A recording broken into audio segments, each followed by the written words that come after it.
Hello everybody, welcome back to Cure for the Common Game. Today, in deck number 480, we are going to take a look at Rankle, Master of Pranks.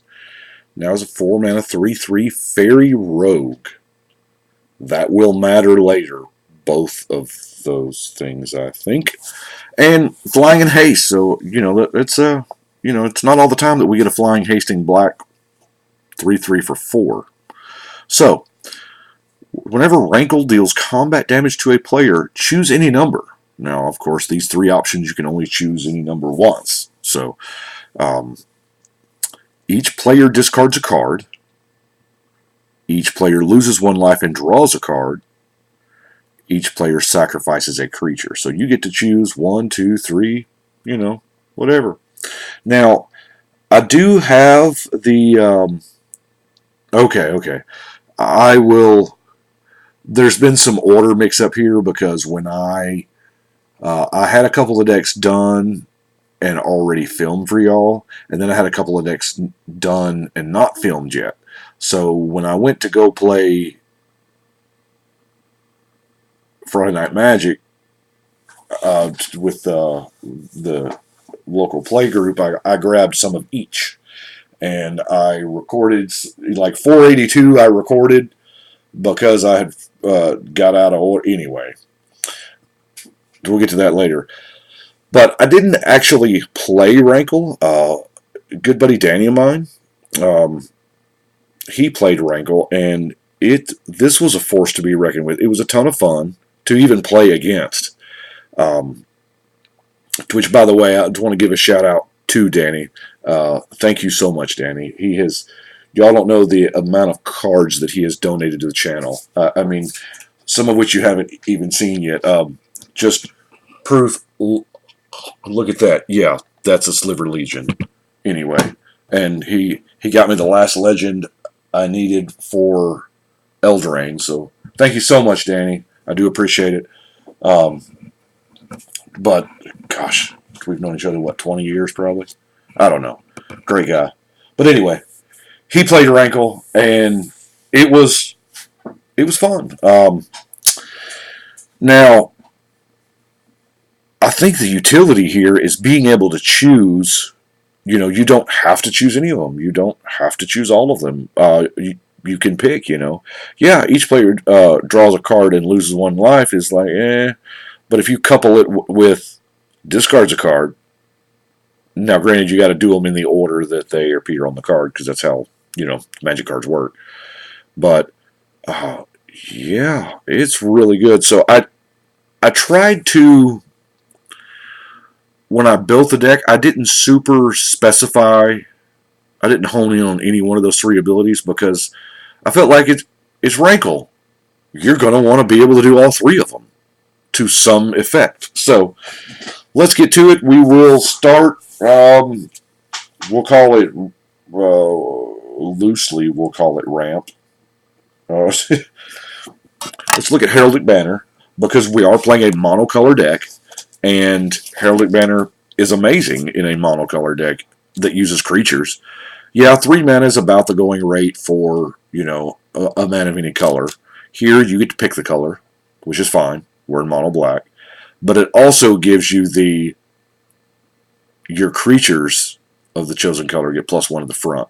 That's not bad. Now, Spinning Wheel. It's weird, same set, right? Are both these from Eldraine? Anyway, Spinning Wheel. Of course, this is Rumpelstiltskin's wheel that he spins, straw into gold, I guess. I don't know. It's been a while since I've watched Once Upon a Time. But taps for a mana of any color, which is what a 3-mana rock does. But it gives you the added benefit to be able to tap a creature, albeit it's expensive, yeah. But it does tap a creature. Seer's Lantern. Or Golem's Eye, we're playing mono black, we got to have that Dark Ritual. Pilgrim's Eye, it's almost hard for me to classify this as ramp, but there's not a lot of it in this deck because there's just not a lot of high casting cost stuff in here. And then I have the Frog Tosser Banneret. Goblins and rogue spells you play cost 1 less to cast. So this gets Rankle down on turn If you turn 2 this, you can turn 3 Rankle. And Rankle's thing is, that's a deals combat damage ability. So we've got to get him into combat, dealing damage safely. You know, he is just a 3/3 rogue. There's a lot of stuff in our format that is way bigger than 3/3 and can kill him dead. So, got a few cards here to help out. Making him bigger and lifelinkier and trampler, sometimes that's a diversion, maybe not. Cloak and Dagger. Cloak and Dagger is pretty good. 2 to cast, 3 to equip. I mean, it gets +2 in Shroud. Now, from that point on, we won't be able to target it either, but they can't target it. And, let's face it, our commanders are rogues, so it free equips. Right? Whisper Silk Cloak, just another... This is actually kind of what, I mean, it's the Stone Cold Nutter Butters, as Mr. Orange would say. Just unblockable and Shroud. The two things we want on this particular commander. I put Fear in there. Mainly, it's an old school card, yeah, but it's evasion. And Sleeper's Gal is kind of, you know, pretty much the same card, only it comes back when it dies. Now, Sleeper's Gal, this was Urza's Legacy. This is the very first set that had foils in the pack. And I don't know if it's me, if it's Rosy Retrospect. You're familiar with Rosy Retrospect, right? It's a psychological phenomenon that we remember things better than what they were. It's like, I remember when I was a kid, the Butterfinger bar used to be like as long as my arm, and it would taste so good. And now it's just like, But anyway, Magic players, like right now, a lot of players looking back at, like, say, Ice Age, the Ice Age era, we remember it better than it actually was, because that was a pretty terrible limited format. Anyway, but these foils from this time period were just, I think, some of the best foils they have ever done. And it was, I don't know, they keep getting better, and it may just be because I like that Starburst at the bottom. That used to be the designation of foil. Anyway, it's whatever. Let's look at some card draw. In addition to our Rankle ability, of course, we got Sign and Blood, Ambition's Cost, Underworld Connections, Siphon Mind, and I'm counting Obnix as card draw, because let's face it, it's probably what we're going to do with him. Yeah. Now, let's look at some creatures, because one of his options is what? Everybody sacks a creature. So, that being said, Zulaport Cutthroat, fits right in there. Reassembling Skeleton, we can keep playing him back from the yard to be able to sack it. Soul of Innistrad, just being able to get 3 creatures from the yard at a time. Yeah, it's 5 mana, that's not nothing. But just the ability to be able to do that. Mortician Beetle. Whoa, yeah. This has wow. I mean, this is one of those cards that fell from rare to common without even passing through uncommon. Apprentice Necromancer. You sack it and return a creature card from your graveyard to the battlefield. Gains haste, and then they sack it. So you get double sack triggers there. Vindictive Lich. Doing that, charm thing. Well, actually, kind of better than the charm thing. You get to choose all 3, but they got to each target a different. Going to try the Clackbridge Troll, because we are, let's give them something to sacrifice. That way we get the sacrifice triggers, and we're going to end up with a 5-mana 8/8 when they don't have anything. So I kind of like it. The Lull Subordinate. Do you think they'll eventually put Lieutenant cards in Brawl? I don't know. But each opponent loses 3 life is not nothing. Revenant counts the, dead creatures that you got. Nightmare counts the swamps you got. Dread says, come at me, bro. I mean, putting Sir Conrad in here because, he does a little bit of the sacrifice trigger thing. A lot of it, actually. Gravewalker. Now, uh, this is a high number card from M20. And I really kind of like it. 7 mana is a lot. I'll grant you that. Target creature to the battlefield at instant speed. And it's, 5/5 flyer for 6. I kind of like it. Order of Midnight. You can get a creature card from your graveyard to your hand, and then you still get the creature here. So that's not bad at all. Crypt Rats, I kind of probably should have put that in removal, but because that's kind of what it is.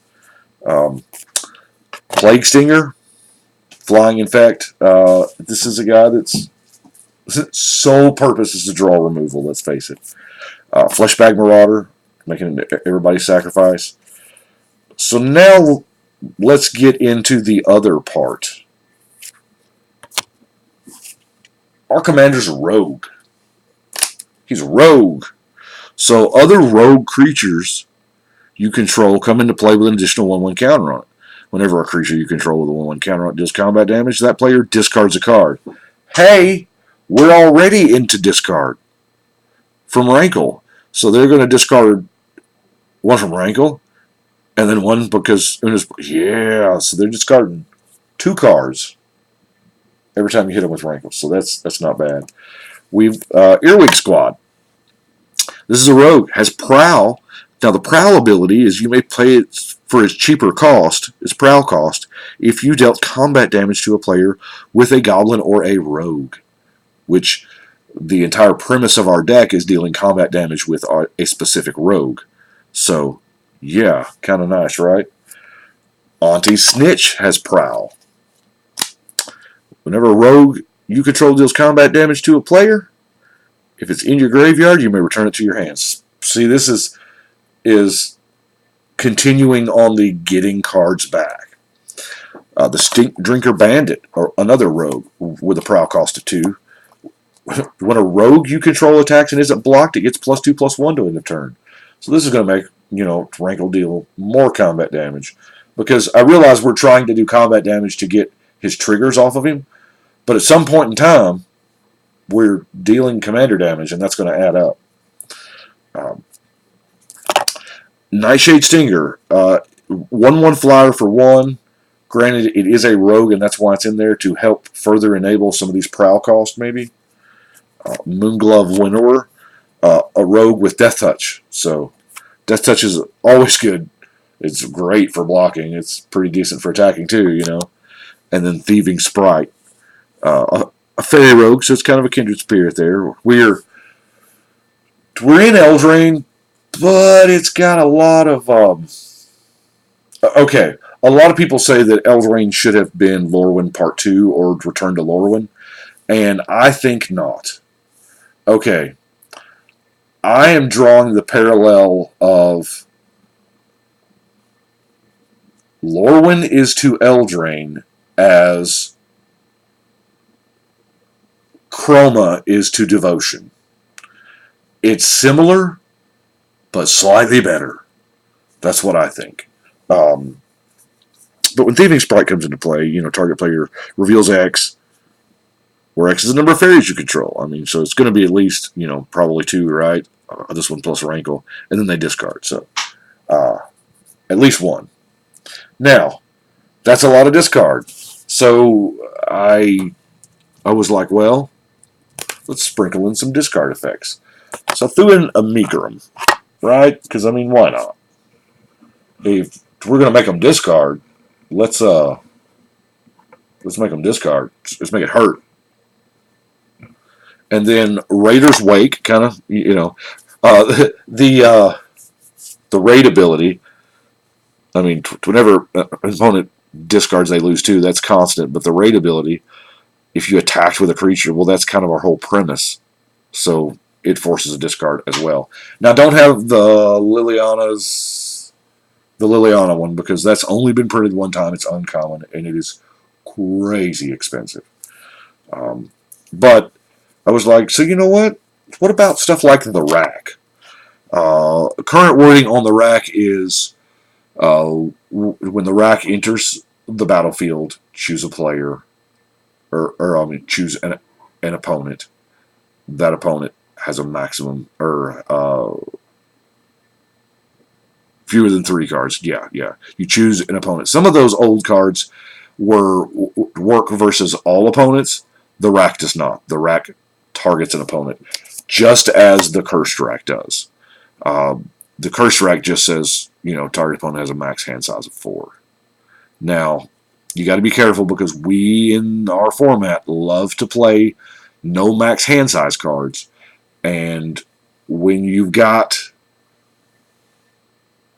the real common question is, say that I've got a reliquary tower out and somebody curse racks me. Well, we have to go to timestamp order in that case, which one came out last. And then you've got some cards where can't beats can, like always, unless it doesn't. It's Magic rules are so weird. Noggin Whack. This is it's a rogue sorcery. How fitting is that? And it makes them discard. Raven's Crime. Yeah, this card is a crime, all right. Sure enough is. Seems like really, really light. There we go. And being able to retrace it and play it over and over and over again is just, reusable discard.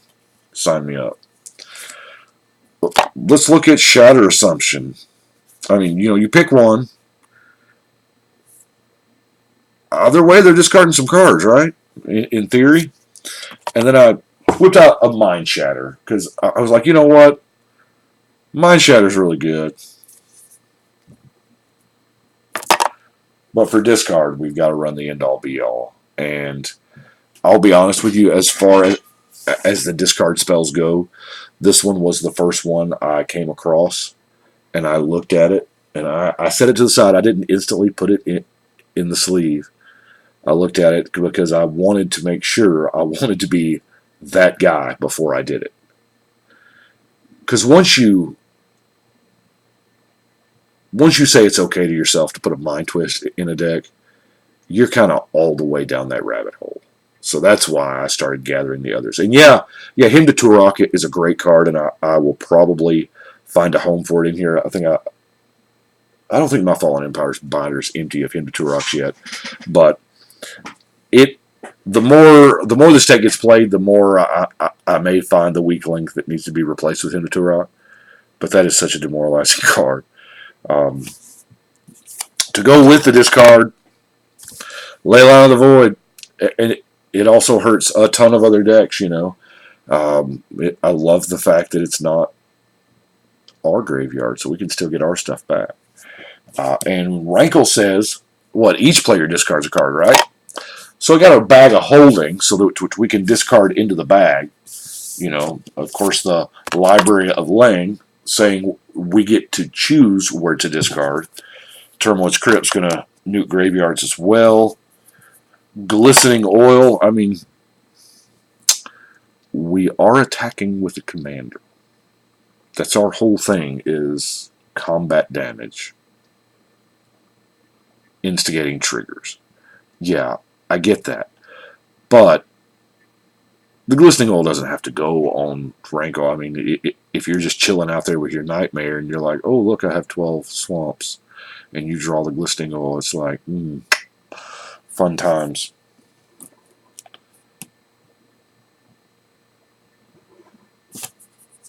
Morsel Theft. But I want to talk about Night Dealings. Night Dealings is a card. I think this is a great card. They could actually... I'm surprised that this has not gotten reprinted in like an Innistrad set with like vampire art or even vampire art in Ixalan or whatever. This would have been perfect. The name Night Dealings and Vampires, because if we read the card, whenever a source you control deals damage to another player, put that many theft counters on Night Dealings. Okay. And then 4 mana, remove X, tutor for a non-land CMC cost of that. I mean, this is a reusable tutor, folks. It is really good. I have never been disappointed to draw it. And yeah, granted, the rat art is cool, but it doesn't have to be relegated to just Kamigawa. I mean, we could get this in Innistrad. Pretty sure of it. So let's look at some removal. As if all that sacrifice wasn't enough removal, right? Of course, we're running Murder and Doomblade. Now, Murderous Rider, I'm counting as removal because let's face it, we're probably just not going to 3 mana run out a lifelink knight. We're going to send him on an adventure first. I'm betting every single time. Deathbringer Regent is our panic button if we need it. Witch's Vengeance for our anti-tribal. And then Profane Command. Yeah, since, we like options and whatnot. Now we're to non-basic lands. Our 3 cycling lands in Barren Moor, Polluted Mire, and Desert of the Glorified. Everglades is just... People are real mixed on the bounce lands. But there comes a point in time in the game where you don't draw as many lands as you can play. And eventually, once you get there, you've got out the lands that you've got. This one just happens to tap for 2 mana. Yes, it bounced a swamp back to your hand, but you still got to replay it the next turn. So, you see what I'm saying? It's, while not superior, it's also not strictly inferior. I'm not communicating what I'm saying, but there is a bump here. 10 lands with Everglades versus 10 swamps. Forge of Heroes, because I figure Rankle's going to die a few times, Witch's Cottage, getting a creature back so that we can sack it again or whatever. And our last course card being that Rogue's Passage, which in this deck actually matters. So let's put Rankle here back in the box. Yeah, I recorded 482 out of order, so but I'm going to show them to y'all in order, so it's going to be real weird as soon as we go to put this on the wall, because y'all are going to see on the wall deck 482 is already there. Already there. Well, actually, it should be there, but anyway. 480's up. Got it done. It's mono black. Like I said, I haven't had a chance to play it yet. Buddy Danny played it. Looked like he had a good time. I can't remember who won that. Was that the game where the Angels just left unchecked, or did the Angels win that game, or did the Hydras win that game? I don't even know. I don't think he was playing Hydras. What was Jimmy playing? I think Jimmy was playing Walkers. I think he was playing Super Friends. Just Ultimate Walker. Anyway, I can't remember. I guess the point of that story is I don't play Magic to win. I mean, most of the time, I have a fun night of playing cards, and I come home and I've had a fun night of playing cards. And one of the kids will ask, hey, Dad, you win any? And I go, I don't know. I wasn't really keeping track. But anyway, I do appreciate y'all watching. Y'all let me know what you think. There. So, let me know what you think. And feel free to subscribe right there down at the bottom. Share it if you like. And I'm going to try to keep going. This will come out tomorrow. So this is relevant. By the way, when I did the unboxing videos for the Brawl decks, I just realized today that I recorded all 4 of them. but I only uploaded 3. So tomorrow you will have the last, I think, the night deck I didn't get done.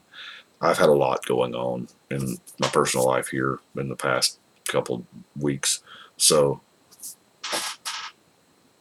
and I have a lesson learned. Don't mix decks I have recorded with decks I haven't recorded. That's my lesson learned. Again, I think I learned it way back in the 40s. But anyway, appreciate y'all watching. Y'all let me know what you think. But right now, I think we're going to shuffle and cut.